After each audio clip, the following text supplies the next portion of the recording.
One thing I can tell you, there's major mistakes that are being made today in bodybuilding by not covering those basic exercises, because today when I go into gymnasium, I don't see anymore the kids learning about the cleaning and pressing, or to do the two-arm snatch and to do the upright rowing from the floor up, and all of those kind of exercises that are so important to create the traps and to create the lower back.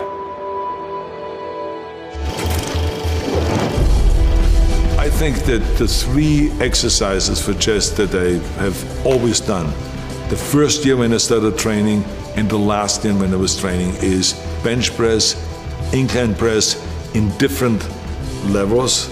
So to start low, medium and high, and then flies.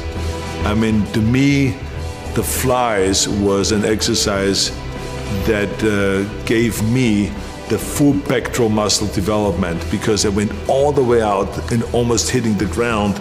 And I was a big believer in expanding the chest as much as possible and giving that stretch, because remember, with muscles, the important thing always is to get the stretch and to get the flex. And so to me, that going all the way out with the dumbbells as far as you can to get that stretch, and then to come in and then to have the dumbbells touch and then flex like you're doing the most muscle on top, and then going out again. Those are the kind of exercises to me that were like, you could not replace them with any machine. This was it. One of the main things, of course, in order to create size and to create muscle growth, which will sometimes the body will hit a wall.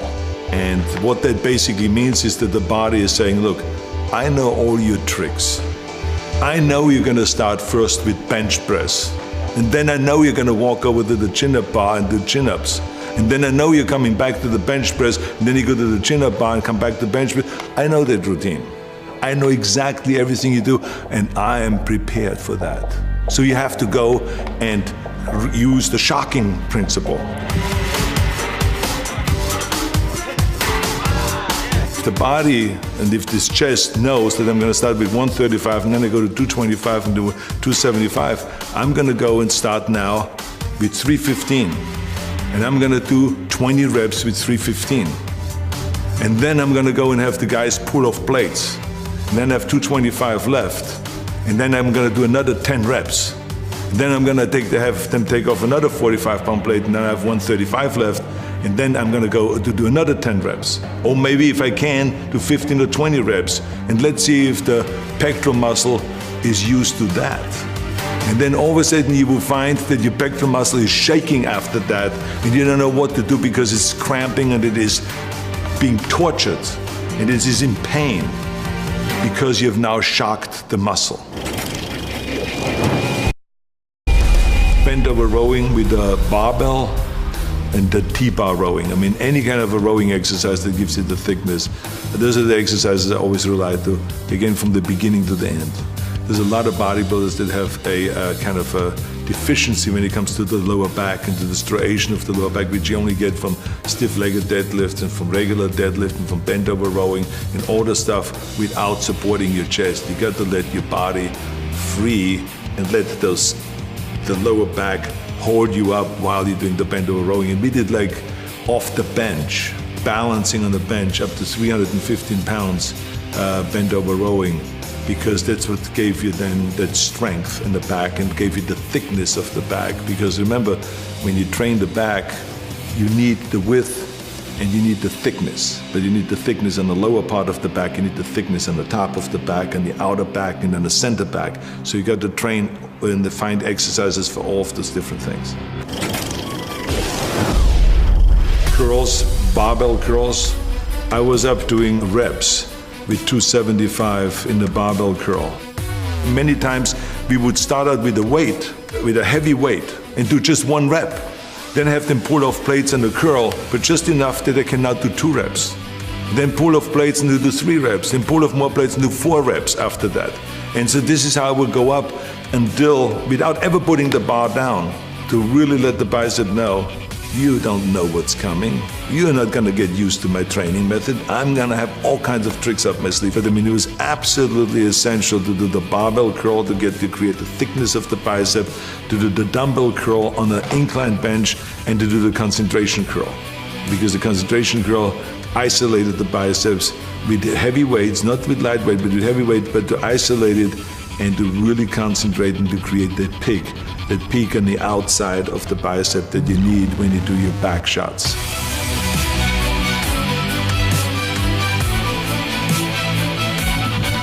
The tricep was narrow bench press, a lot of narrow bench press in the early days, then triceps extensions down, and then overhead tricep extension with one arm and with both arms, and then also tricep extension onto a bar where you let the body, the head go onto a bar and press out in order to use your own body weight.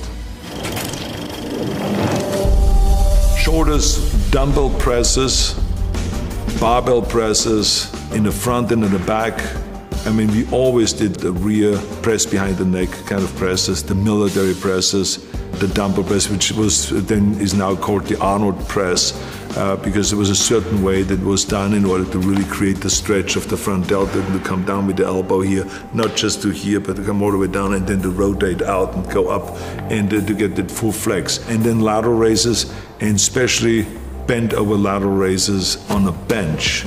That is a 45-degree bench. This is a specialty that I've learned at Vince Gironda's gym.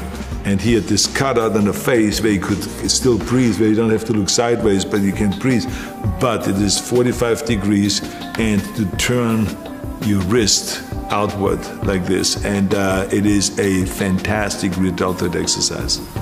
We many times went into the gym just as one day a week, where we went to 110-pound dumbbells and we did dumbbell presses. We did 6 reps. That's all I could do, 6 reps. So we picked up the 100 and did another 6 reps. Put them down and took the 90s and did another 6 reps. And then we picked up the 80s and we went all the way down to the 40s. And barely could do 6 reps then with the 40s. But I can tell you that I did not know where to put my arm, because my deltoids were screaming. They were in pain. Why? Because I shocked the muscle. Squats is, I think, the most important exercise to create thighs, big thighs. Squats, rear squats, front squats, leg extensions, lunges, stiff-legged deadlifts, or good morning exercise with stiff legs, and a lot of leg curls.